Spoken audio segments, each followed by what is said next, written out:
ನಮಸ್ಕಾರ. BM ಟಿವಿಗೆ ಸ್ವಾಗತ. ನಾನು ಭಾಸ್ಕರ್ ಎಂ. ಪತ್ರಕರ್ತ ಮಿತ್ರರಿಗೆ ಹಾರ್ದಿಕ ಸ್ವಾಗತ. ಪ್ರಥಮವಾಗಿ ನನ್ನ ಸಮಾಜದ ವತಿಯಿಂದ ಒಂದು ವಿನಂತಿ ಏನೆಂದರೆ, ತಾವು ಪತ್ರಿಕೆಗಳಲ್ಲಿ ಆಮೇಲೆ ಮೀಡಿಯಾದಲ್ಲಿ ಎಲ್ಲ ಬರ್ತದೆ. ಆದರೆ ಈ ಪತ್ರಿಕೆಗಳಲ್ಲಿ ಕೇವಲ ಬಿಜಾಪುರ ಜಿಲ್ಲೆಯಲ್ಲಿ ಬಾರದೆ ರಾಜ್ಯ ಮಟ್ಟದ ಸುದ್ದಿ ಯಾಕಂದರೆ ಇದನ್ನು ನಾವು ಮಾನ್ಯ ಮುಖ್ಯಮಂತ್ರಿ ಶ್ರೀ DK ಶಿವಕುಮಾರ್ ಅವರ ಗಮನಕ್ಕೆ ತರಬೇಕಾಗಿದೆ. ಆದ್ದರಿಂದ ದಯವಿಟ್ಟು ಎಲ್ಲ ಸ್ನೇಹಿತರು ರಾಜ್ಯ ಮಟ್ಟದಲ್ಲಿ ಇದು ಸುದ್ದಿ ಆಗಬೇಕಂತ ನನ್ನ ವಿನಂತಿ. ಮಾನ್ಯರೇ, ಕರ್ನಾಟಕ ರಾಜ್ಯದಲ್ಲಿ ಅತಿ ಹೆಚ್ಚಿನ ಜನಸಂಖ್ಯೆ ಲಂಬಾಣಿ ಸಮಾಜದ್ದು, ಬಂಜಾರ ಸಮಾಜ. ಇದು ಬಿಜಾಪುರ ಜಿಲ್ಲೆ. ಮೋರ್ ದೆನ್ 3 ರಿಂದ 4 ಲಕ್ಷ ಜನಸಂಖ್ಯೆ ಈ ಜಿಲ್ಲೆಯಲ್ಲಿದೆ. ಯಾವುದೇ ಸರ್ಕಾರ ಬರಲಿ, ಸರ್ಕಾರದಲ್ಲಿ ನಮಗೆ ಪ್ರಾತಿನಿಧ್ಯ ದೊರಕ್ತಾ ಇದೆ. ಆದರೆ ಈ ಪ್ರಸಕ್ತ ಸರ್ಕಾರ, ಕಾಂಗ್ರೆಸ್ ಪಕ್ಷ ಸರ್ಕಾರದಲ್ಲಿ ಬಂದು 3 ವರ್ಷ ಕಳೀತು. ನಮ್ಮ ಸಮಾಜಕ್ಕೆ ಸಚಿವ ಸ್ಥಾನವನ್ನೇ ಕೊಡಲಿಲ್ಲ. ಮಾನ್ಯ ರುದ್ರಪ್ಪ ಲಮಾಣಿಯವರಿಗೆ ಉಪಸಭಾಪತಿ ಸ್ಥಾನವನ್ನು ಕೊಟ್ಟರು. ಅದು ಒಳ್ಳೆಯ ಸ್ಥಾನ. ಆದರೆ ಅದರಿಂದ ಯಾವುದೇ ರೀತಿಯ ಸಮಾಜಕ್ಕೆ ಅಭಿವೃದ್ಧಿ ಆಗಲಿ, ಯಾವುದೇ ರೀತಿಯ ಕಾರ್ಯಕೆಲಸಗಳಾಗಲಿ ಆಗೋಕ್ಕೆ ಸಾಧ್ಯವಾಗಲ್ಲ. ಅದಕ್ಕೋಸ್ಕರ ಇವತ್ತು ಒಕ್ಕರದಿಂದ ನಾವು ಸಮಾಜದವರೆಲ್ಲರೂ ಸೇರಿ ಈ ಬಿಜಾಪುರ ಜಿಲ್ಲೆಯಿಂದ ಸಮಸ್ತ ಸಮಾಜದ ವತಿಯಿಂದ ಶ್ರೀ ರುದ್ರಪ್ಪ ಲಮಾಣಿಯವರಿಗೆ ಸಂಪುಟ ದರ್ಜೆಯ ಸಚಿವ ಸ್ಥಾನವನ್ನು ಕೊಡಬೇಕು ಅಂತ ಆಗ್ರಹಪಡಿಸ್ತಾ ಇದ್ದೀವಿ. ಎರಡನೇದ್ದು, ಕರ್ನಾಟಕ ರಾಜ್ಯದಲ್ಲಿ ಅತಿ ಹೆಚ್ಚಿನ ಜನಸಂಖ್ಯೆಯಲ್ಲಿ ಇರೋದರಿಂದ ಕಳೆದ 40 ವರ್ಷಗಳಿಂದ ನಮ್ಮ ಸಮಾಜಕ್ಕೆ ವಿಶೇಷವಾಗಿ ವಿಜಯಪುರ ಜಿಲ್ಲೆಯಿಂದ ಮಾನ್ಯತೆ ನೀಡ್ತಾ ಬಂದಿದ್ದಾರೆ. ಉದಾಹರಣೆಗೆ ಮಾನ್ಯ ದಿವಂಗತ KT ರಾಠೋಡ್ ಅವರಿಗೆ ಸಚಿವ ಸ್ಥಾನ 72ರಲ್ಲಿ, ಹಾಗೂ ಅವರಿಗೆ KPCC ಅಧ್ಯಕ್ಷ ಸ್ಥಾನವೂ ಸಹಿತ ಲಭಿಸಿತು. ಅದರ ಜೊತೆಗೆ LR ನಾಯಕರು, ದಿವಂಗತ LR ನಾಯಕರು ಮಹಾಲ್ ತಾಂಡ್ಯದವರು, ಅವರಿಗೆ ರಾಜ್ಯಸಭಾ ಸದಸ್ಯತ್ವವನ್ನು ಮಾನ್ಯ ಅಂದಿನ ಮುಖ್ಯಮಂತ್ರಿಗಳಾದ ಶ್ರೀ ದೇವರಾಜ ಅರಸು ಅವರು ಕೊಟ್ಟರು. ಹೀಗೆ ಕಂಟಿನ್ಯೂ ಆಗಿ ನಮಗೆ ಪ್ರಾತಿನಿಧ್ಯ ಸಿಗ್ತಾ ಬಂದಿದೆ. ಆಮೇಲೆ MLC ಕೊಟ್ಟರು. ಈ ಒಂದು 3 ವರ್ಷದಲ್ಲಿ ಇತ್ತೀಚೆಗೆ ಪ್ರಕಾಶ್ ರಾಠೋಡ್ ಅವರು MLC ಸ್ಥಾನ ನಿವೃತ್ತಿ ಆಯಿತು. ಈಗ ನಮ್ಮ ಸಮಾಜಕ್ಕೆ ಬಿಜಾಪುರ ಜಿಲ್ಲೆಯಿಂದ ವಿಶೇಷವಾಗಿ ಲೋಕಸಭೆ ಟಿಕೆಟ್ ಕೊಡಲಿಲ್ಲ, ರಾಜ್ಯಸಭೆಗೆ ನಾಮಿನೇಟ್ ಮಾಡಲಿಲ್ಲ, ವಿಧಾನ ಪರಿಷತ್ತಿಗೆ ನಾಮಿನೇಟ್ ಮಾಡಲಿಲ್ಲ. ಇವತ್ತು ವಿಧಾನ ಪರಿಷತ್ ಚುನಾವಣೆ ನಡೀತಾ ಇದೆ. 7 ಅಭ್ಯರ್ಥಿಗಳದ್ದು. ಬರುವ ಜುಲೈ ತಿಂಗಳಲ್ಲಿ ಕನಿಷ್ಠ ಒಂದು 5 ರಿಂದ 6 MLC ನಾಮನಿರ್ದೇಶನ ಇದ್ದಾವೆ. ಅದಕ್ಕೆ ನಮ್ಮ ಸಮಾಜದಿಂದ ವಿಶೇಷವಾಗಿ ಬಿಜಾಪುರ ಜಿಲ್ಲೆಯಿಂದ ನಮಗೆ MLC ಸ್ಥಾನ ಅಥವಾ ರಾಜ್ಯಸಭೆ ಇದ್ದರೆ ರಾಜ್ಯಸಭೆ ಇದ್ದರೆ MLC ಯಾವುದೇ ಒಂದು ಪ್ರಾತಿನಿಧ್ಯ ಸಮಾಜಕ್ಕೆ ಕೊಟ್ಟರೆ ಈ ಕಡು ಬಡ ಸಮಾಜ ದುಡ್ಕೊಂಡು ತಿಂತಾರೆ. ನಿಮಗೆಲ್ಲರಿಗೂ ಗೊತ್ತಿದೆ, highest migration from Bijapur district to Maharashtra and Goa ಏನು ದುಡಿಲಿಕ್ಕೆ ಹೋಗ್ತಾರಲ್ಲ, ತಾಂಡಗಳೆಲ್ಲ ಖಾಲಿ ಆಗ್ತವೆ. ಇನ್ನೂವರೆಗೆ ಅದರ ಬಗ್ಗೆ ಯಾರೂ ಗಮನ ಹರಿಸಿಲ್ಲ. ಅದಕ್ಕೋಸ್ಕರ ನಮ್ಮ ಸಮಸ್ತ ಸಮಾಜದ ವತಿಯಿಂದ ನಮ್ಮೆಲ್ಲರ ಮುಖಂಡರ ಪರವಾಗಿ ಮಾನ್ಯ ಶ್ರೀ DK ಶಿವಕುಮಾರ್ ನೂತನ ಸರ್ಕಾರದಲ್ಲಿ ಮುಖ್ಯಮಂತ್ರಿ ಆಗಿದ್ದಾರೆ. ನಮಗೆ ಆತ್ಮವಿಶ್ವಾಸ ಇದೆ ಎಲ್ಲರಿಗೂ. ಅವರ ಕ್ಷೇತ್ರದಲ್ಲಿ ಸಹಿತ ನಮ್ಮ ಜನಾಂಗದ 20 ರಿಂದ 30 ಸಾವಿರ ಮತಗಳಿದ್ದಾವೆ. ಅವರಿಗೆ ನಮ್ಮ ಸಮಾಜದ ಅರಿವಿದೆ. ನಾವು ಸಹಿತ ಅವರ ಚುನಾವಣೆಯಲ್ಲಿ ಹೋಗಿ ಮಾಡಿ ಬಂದಿದ್ದೀವಿ, 700ರಲ್ಲಿ ಮತ್ತು ಕನಕಪುರದಲ್ಲಿ. ಅದಕ್ಕೋಸ್ಕರ ನಮ್ಮೆಲ್ಲರ ಪರವಾಗಿ, ಈ ಜಿಲ್ಲೆಯ ಪರವಾಗಿ ಮಾನ್ಯ ಮುಖ್ಯಮಂತ್ರಿಗಳಿಗೆ ಹಾಗೂ KPCC ಅಧ್ಯಕ್ಷರಾದ ಶ್ರೀ BK ಹರಿಪ್ರಸಾದ್ ಅವರಿಗೆ, ಹಾಗೂ AICC ಅಧ್ಯಕ್ಷರಾದ ಮಾನ್ಯ ಶ್ರೀ ಮಲ್ಲಿಕಾರ್ಜುನ ಖರ್ಗೆ ಅವರಿಗೆ, ಹಾಗೂ ಮಾಜಿ ಮುಖ್ಯಮಂತ್ರಿಗಳಾದ ಶ್ರೀ ಸಿದ್ದರಾಮಯ್ಯನವರಿಗೆ ನಾವು ಕಳಕಳಿಯಿಂದ ಸಮಸ್ತ ಬಂಜಾರ ಸಮಾಜದಿಂದ ಅವರಿಗೆ ಮನವಿ ಮಾಡ್ತೀವಿ. ನಮ್ಮ ಸಮಾಜಕ್ಕೆ ಕೇವಲ ಓರ್ವ ಶಾಸಕರು, ಬೇರೆ ಯಾರು ಇಲ್ಲೇ ಇಲ್ಲ, MLC ಇಲ್ಲ, ಅವರಿಗೆ ಸಂಪುಟ ದರ್ಜೆ ಸಚಿವ ಸ್ಥಾನವನ್ನು ಕೊಡಬೇಕಂತ ತಮ್ಮೆಲ್ಲರಿಗೆ ಆಗ್ರಹ ಮಾಡ್ತಾರೆ. ಧನ್ಯವಾದ. ಮತ್ತೊಮ್ಮೆ ಈ ಬೆಳಗಿನ ಹಾರ್ದಿಕ ಶುಭಾಶಯಗಳನ್ನು ಸಲ್ಲಿಸ್ತಾ ಮತ್ತೊಮ್ಮೆ ತಮ್ಮೆಲ್ಲರನ್ನ ಜಿಲ್ಲೆಯ ಸಮಸ್ತ ಬಂಜಾರ ಸಮಾಜ ಅಷ್ಟೇ ಅಲ್ಲದೆ ರಾಜ್ಯದ ಬಂಜಾರ ಸಮಾಜದ ಪರವಾಗಿ ಮತ್ತೊಮ್ಮೆ ತಮಗೆ ನಾನು ಸ್ವಾಗತ ಮಾಡ್ಕೋತಾ ಇದ್ದೆ. ಆತ್ಮೀಯ ಬಂಧುಗಳೇ, ಈಗಾಗಲೇ ಹಿರಿಯರಂತಹ ಮಾಜಿ ಶಾಸಕರು ವನರಣ್ಯಪುರವರು ಮತ್ತು ಜಿಲ್ಲಾ ಮುಖಂಡರಂತಹ ರಾಜ್ಪಾಲ್ ಚೌಡ ವಿಷಯವಂತ ಮುಂದೆ ಪ್ರಸ್ತುತಪಡಿಸಿದ್ದಾರೆ. ತಾವೆಲ್ಲರೂ ಮನಗಂಡಂತೆ ಕಳೆದ ಬಾರಿಯ ವಿಧಾನಸಭಾ ಚುನಾವಣೆ ಸಂದರ್ಭದಲ್ಲಿ ಬಂಜಾರ ಸಮಾಜ ಒಕ್ಕೊರಲಿಂದ ತನ್ನ ಬೆಂಬಲವನ್ನು ಯಾವುದೇ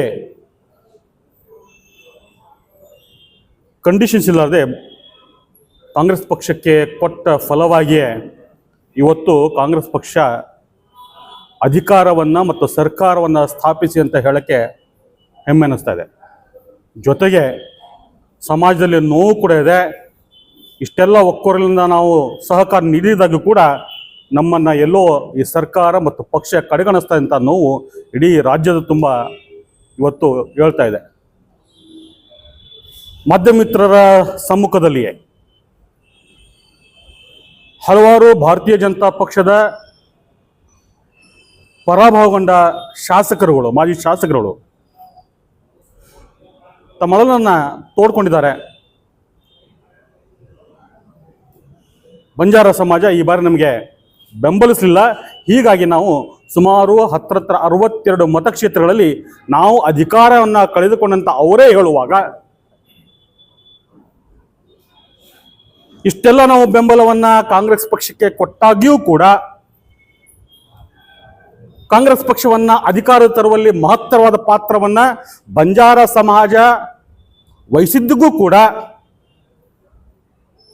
ಯಾಕೆ ತಾರತಮ್ಯ ಅಂತ ತಮ್ಮ ಮುಖೇನ ಕಾಂಗ್ರೆಸ್ ಪಕ್ಷದ ಹೈಕಮಾಂಡ್, ಈ ರಾಜ್ಯದ ಪ್ರಸ್ತುತ ಮುಖ್ಯಮಂತ್ರಿಗಳಾದ ಸನ್ಮಾನ್ಯ ಶ್ರೀ ಡಿ ಕೆ ಶಿವಕುಮಾರ್, ಮಾಜಿ ಮುಖ್ಯಮಂತ್ರಿಗಳು, ಅಹಿಂದ ನಾಯಕರು, ಸಮಾಜಕ್ಕೋಸ್ಕರ ಶ್ರಮಿಸಿದಂತಹ ಸನ್ಮಾನ್ಯ ಶ್ರೀ ಸಿದ್ದರಾಮಯ್ಯವರಲ್ಲಿ ಪ್ರಶ್ನೆಯನ್ನು ಕೇಳಕ್ಕೆ ಇಚ್ಛೆ ಪಡ್ತೇವೆ.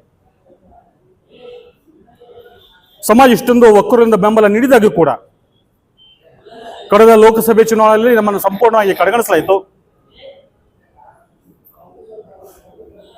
ಯಾವುದೇ ವಿಧಾನ ಪರಿಷತ್ತಿನ ಚುನಾವಣೆಗಳು ಬಂದು ಕೂಡ ಪ್ರಾತಿನಿಧ್ಯ ಕೊಡುವಂತಹ ಒಂದು ಪ್ರಯತ್ನ ಆಗಲಿಲ್ಲ. 72 ನಂತರ ರಾಜ್ಯಸಭೆಯಲ್ಲಿ ನಮಗೆ ಕೇಳಲು ಕೂಡ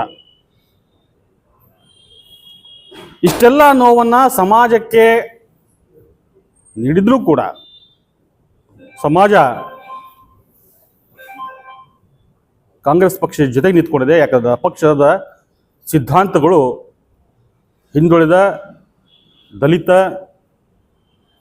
ತಳ ಸಮುದಾಯಗಳಿಗೆ ಪೂರಕವಾಗಿ ಎತ್ತುವಂಥ ಸಾಮರ್ಥ್ಯ ಇದೆ ಅಂತ ತಿಳ್ಕೊಂಡು, ಹಾಗಂತ ಕಾಂಗ್ರೆಸ್ ಪಕ್ಷ ಇವರನ್ನು ಕಡೆಗಣಿಸಬಾರದು ಅಂತ ಕೂಡ ನಾನು ವಿನಂತಿ ಮಾಡ್ಕೊಳ್ತೇನೆ. ತಮ್ಮ ಮುಖೇನ ನಾನು ಮತ್ತೊಮ್ಮೆ ಮಗದೊಮ್ಮೆ ಅತ್ಯಂತ ಕಠೋರವಾಗಿ ಖಂಡಿಸ್ತಾ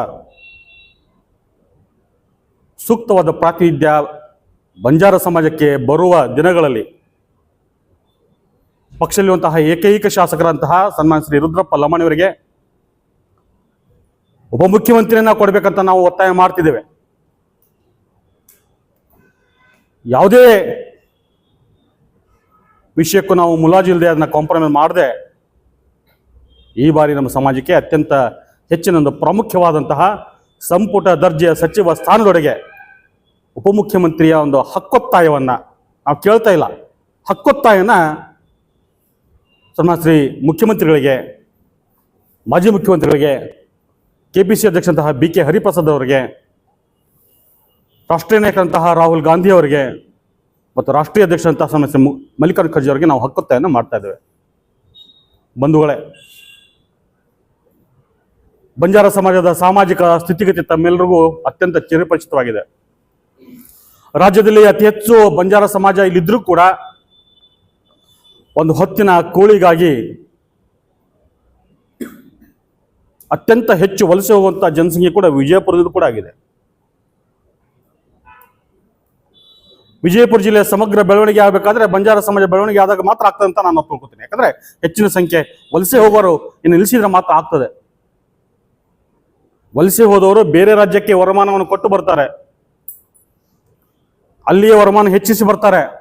ಅದನ್ನು ನಿಲ್ಲಿಸುವಂತಹ ಪ್ರಯತ್ನ ಯಾವಾಗ ಆ ಸಮಾಜಕ್ಕೆ ಸರಿಯಾದ ಸ್ಥಾನಮಾನ ಗೌರವ ಕೊಟ್ಟಾಗ ಮಾತ್ರ ಆಗ್ತಂತ ಹಲವಾರು ನಿದರ್ಶನಗಳಲ್ಲಿ ಹಲವಾರು ಹಿರಿಯರು ಹೇಳಿದ್ದಾರೆ.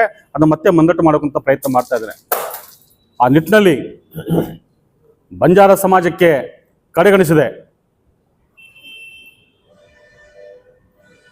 ಈ ಮತ್ತೆ ಏನು ಎರಡನೆಯ ಒಂದು ಹಂತದಲ್ಲಿ ಏನು ಪುನರ್ರಚನೆ ಆಗ್ತದೆಯೋ ಆ ಸಂದರ್ಭದಲ್ಲಿ ಸನ್ಮಾನ್ಯ ಶ್ರೀ ರುದ್ರಪ್ಪ ಲಮಾಣಿಯವರಿಗೆ ಉಪಮುಖ್ಯಮಂತ್ರಿಯ ಸ್ಥಾನದ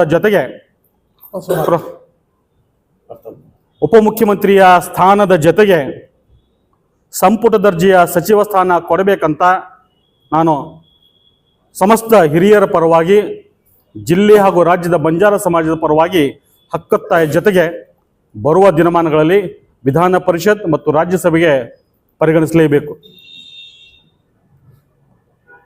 ವಿಜಯಪುರ ಜಿಲ್ಲೆಗೆ ಬಂಜಾರ ನಿಗಮದ ಅಧ್ಯಕ್ಷ ಸ್ಥಾನ ಕೂಡ ಕೊಡಬೇಕಂತ ಕೂಡ ಈ ವಿಷಯದಲ್ಲಿ ಹೇಳ್ತಾ ಇದ್ದೇನೆ. ಪ್ರತಿ ಬಾರಿಯೂ ಹೆಚ್ಚಿನ ಸಂಖ್ಯೆಯ ಬಂಜಾರ ಸಮಾಜ ಇಲ್ಲಿದ್ರೂ ಕೂಡ ಮಧ್ಯ ಕರ್ನಾಟಕದ ಪ್ರಾತಿನಿಧ್ಯ ಕೊಟ್ಟದನ್ನ ಒಲ್ಲದ ಮನಸ್ಸಿನ ಕೂಡ ಒಪ್ಕೊಂಡಿದೆ, ಯಾಕಂದ್ರೆ ನಮ್ಮವರೇ ಅಂತಂದು. ಆದರೆ ಈ ಬಾರಿ ವಿಜಯಪುರ ಜಿಲ್ಲೆಗೆ ಸಿಗಲೇಬೇಕು. ಜೊತೆಯಾಗಿ ಬಂಜಾರ ಸಮಾಜದ ಒಂದು ಪ್ರೀತಿ ವಿಶ್ವಾಸ ಏನು ಸಮಾಜದ ಮೇಲೆ ಇದೆಯೋ, ಆ ಸಮಾಜದ ಮೇಲೆ ಪಕ್ಷದ ಮೇಲೆ ಇಟ್ಕೊಂಡಿದ್ದಾರೋ ಅದನ್ನು ಉಳಿಸ್ಕೊಂಡು ಹೋಗ್ಬೇಕಂತ ಕಾಂಗ್ರೆಸ್ ಪಕ್ಷದ ಹೈಕಮಾಂಡ್ ಹಿರಿಯರಿಗೂ ಮಗನೊಮ್ಮೆ ಹಕ್ಕೊತ್ತಾಯ ಮಾಡ್ತಾ ಅವಕಾಶ ನೀಡುತ್ತೆ. ತಮ್ಮೆಲ್ಲರಿಗೂ ವಂದನೆ, ಅಭಿನಂದನೆಗಳು. ಎಲ್ಲರಿಗೂ ನಮಸ್ಕಾರಗಳು. ಇವತ್ತಿನ ಪತ್ರಿಕಾಗೋಷ್ಠಿಯಲ್ಲಿ ಬಂಜಾರ ಸಮಾಜದ ಎಲ್ಲ ಹಿರಿಯರೇ, ಈ ಪತ್ರಿಕೆಗೋಷ್ಠಿಯು ನೂತನ ಸರ್ಕಾರದಲ್ಲಿ ಸಚಿವ ಸಂಪುಟ ದರ್ಜೆಯನ್ನು ಶ್ರೀ ರುದ್ರಪ್ಪ ಲಮಾಣಿಯವರಿಗೆ ಕೊಡಬೇಕಂತ ಈ ಪತ್ರಿಕಾಗೋಷ್ಠಿಯನ್ನು ಕರೆಯಲಾಗಿದೆ. ರುದ್ರಪ್ಪ ಲಮಾಣಿಯವರು 4 ಬಾರಿ ಶಾಸಕರಾಗಿದ್ದಾರೆ ಮತ್ತು ಉಪಸಭಾಪತಿಯಾಗಿ ಕೆಲಸ ಮಾಡಿದ್ದಾರೆ, ಸಭಾಪತಿಯಾಗಿ ಕೆಲಸ ನಿರ್ವಹಿಸ್ತಿದ್ದಾರೆ. ಅವರಿಗೆ ಬಹಳ ಅನುಭವ ಇದೆ. ಆದರೆ ಈ ಸರ್ಕಾರದಲ್ಲಿ ಪ್ರಥಮ ಆದ್ಯತೆ ನಮ್ಮ ಸಮಾಜಕ್ಕೆ ಕೊಡಬೇಕಾಗಿತ್ತು. 5 ಸಾಮಾಜಿಕ ನ್ಯಾಯದಡಿಯಲ್ಲಿ 5 ಕ್ಷೇತ್ರಗಳನ್ನು ನಮ್ಮ ಬಂಜಾರ ಸಮಾಜಕ್ಕೆ ಕೊಟ್ಟಿದ್ರು. ಆದರೆ ಒಬ್ಬರು ಆಯ್ಕೆ ಆದರು. ಆದರೆ ಇಡೀ ಕರ್ನಾಟಕದಲ್ಲಿ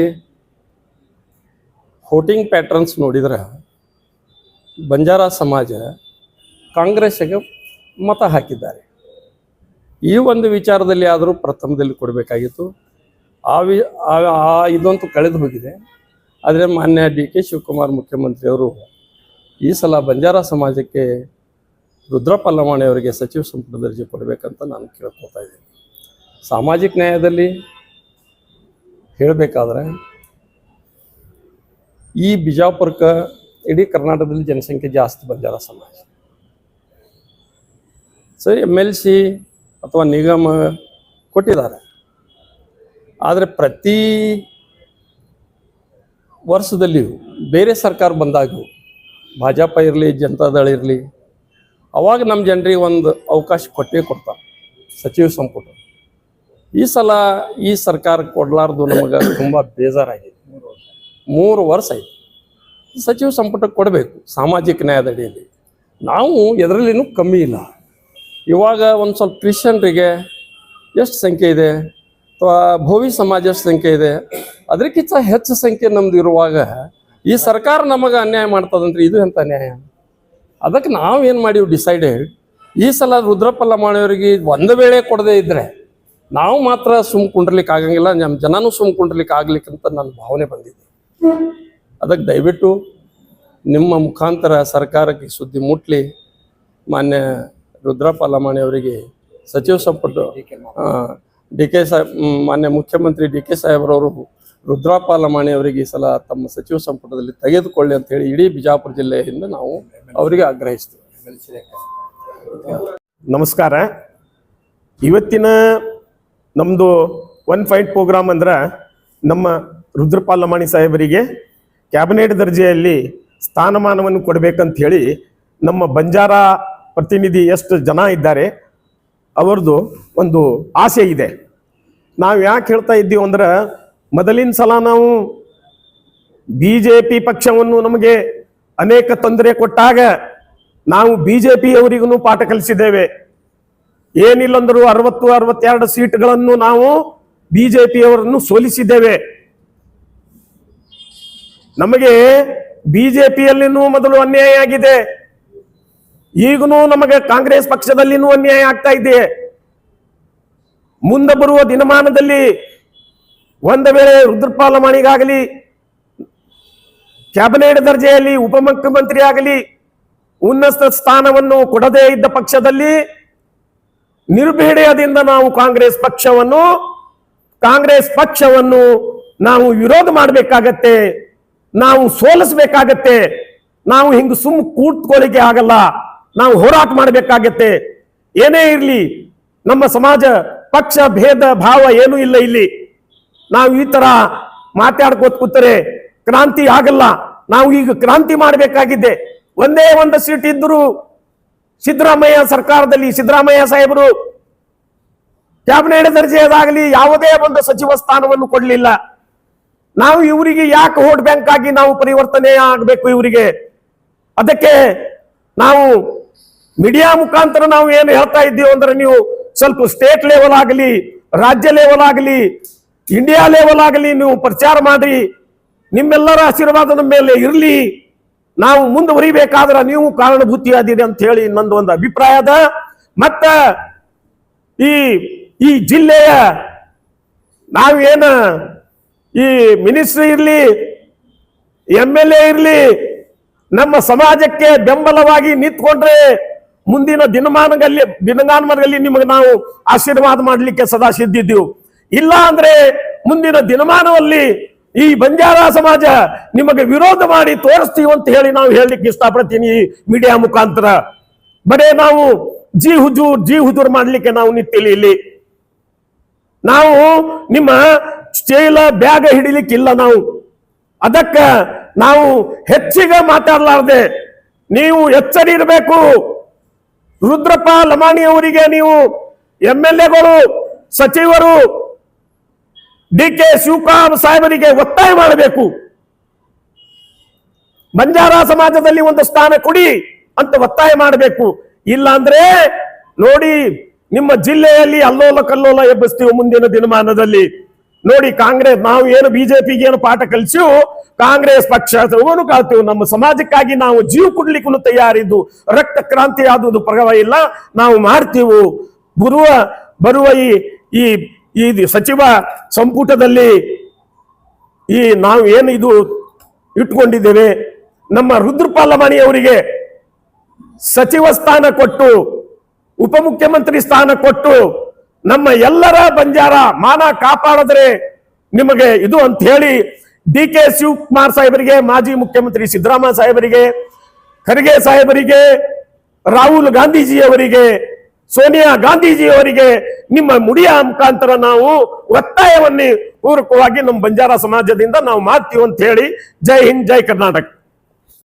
ಅಭಿನಂದನೆ ಸಲ್ಲಿಸ್ತಾ, ಇವತ್ತು ಕರ್ನಾಟಕ ರಾಜ್ಯದ ನೂತನ ಸರ್ಕಾರದಡಿಯಲ್ಲಿ ಮಾನ್ಯ ಶ್ರೀ ರುದ್ರಪ್ಪ ಲಮಾಣಿಯವರಿಗೆ ಮಂತ್ರಿ ಸ್ಥಾನ ಕೊಡಬೇಕಂತೇಳಿ ಹಕ್ಕೊತ್ತಾಯದಿಂದ ಈ ವೇದಿಕೆಯಲ್ಲಿರ್ತಕ್ಕಂಥ ನನ್ನೆಲ್ಲ ಹಿರಿಯರನ್ನು ನಮಸ್ಕರಿಸ್ತಾ, ಬಂಜಾರ ಸಮಾಜಕ್ಕೆ ಕಾಂಗ್ರೆಸ್ ಪಕ್ಷದಲ್ಲಿ ಬಹಳ ಅನ್ಯಾಯ ಆಗ್ತಾ ಇದೆ.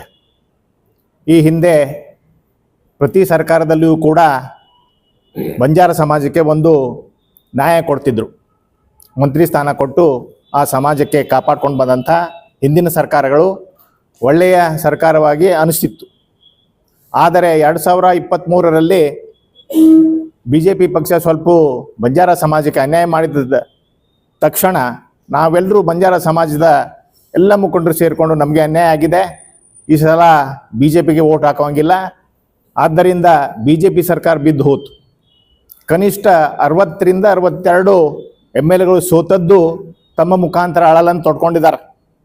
ಅದನ್ನು ಪರಿಗಣಿಸದೆ ಈ ಸಿದ್ದರಾಮಯ್ಯ ಸರ್ಕಾರದಲ್ಲಿ ಒಬ್ಬರಿಗೂ ಮಂತ್ರಿ ಸ್ಥಾನ ಕೊಡಲಿಲ್ಲ. ಇಲ್ಲಿವರೆಗೆ ಸರ್ಕಾರ ಮುಗಿದು 3 ವರ್ಷ ಆಯಿತು. ಒಬ್ಬ ನಮ್ಮ ಬಂಜಾರ ಸಮಾಜದ ಮುಖಂಡರಿಗೆ ಒಂದು MLC ಮಾಡ್ತಾ ಇಲ್ಲ, ಒಬ್ಬ ರಾಜ್ಯಸಭಾ ಸದಸ್ಯ ಮಾಡ್ತಾ ಇಲ್ಲ. ಹಿಂದೆ ಇಂದಿರಾ ಗಾಂಧಿ ಸರ್ಕಾರದಲ್ಲಿ ನಮ್ಮ ಜಿಲ್ಲೆಯವರಾದಂಥ ಶ್ರೀ ನಮ್ಮ ನಾಯಕ್ ಸಾಹೇಬ್ರಿಗೆ ರಾಜ್ಯಸಭಾ ಸದಸ್ಯ ಮಾಡಿದ್ರು ಎಲ್ ಆರ್ ನಾಯಕ್ ಅವರಿಗೆ. ನಮ್ಮ ಜಿಲ್ಲೆಯವರಾದಂಥ ಇನ್ನೊಬ್ಬರಿಗೆ ಕೆ ಟಿ ರಾಠೋಡ್ ಅವರಿಗೆ ಮಂತ್ರಿ ಮಾಡಿದ್ರು, KPCC ಅಧ್ಯಕ್ಷರು ಮಾಡಿದ್ರು. ಅದನ್ನು ಇಟ್ಕೊಂಡು ನಮ್ಮ ಸಮಾಜ ಕಾಂಗ್ರೆಸ್ ಪಕ್ಷಕ್ಕೆ ಓಟ್ ಹಾಕೋತಾ ಬಂತು. ಆದರೆ ಇಲ್ಲಿವರೆಗೆ ಈ ಸರ್ಕಾರದ ಅಡಿಯಲ್ಲಿ ಒಬ್ಬರನ್ನು ಪರಿಗಣನೆ ತಗೊಳ್ಳಾರ್ದೇನೆ ವಿಜಯಪುರ ಜಿಲ್ಲೆಯಲ್ಲಿ ಕನಿಷ್ಠ 3 ರಿಂದ 3.5 ಲಕ್ಷ ಜನ ಮತದಾರಿದ್ದೀವಿ. ಒಬ್ಬ ಬಿಜಾಪುರ ಜಿಲ್ಲೆಗೆ ಒಂದು ಸ್ಥಾನ ಕೊಡ್ತಾ ಇಲ್ಲ. ಈ ಜಿಲ್ಲೆಗೆ ಒಂದು ತಾಂಡಾ ಅಭಿವೃದ್ಧಿ ನಿಗಮದ ಅಧ್ಯಕ್ಷ ಕೊಡ್ತಾ ಇಲ್ಲ.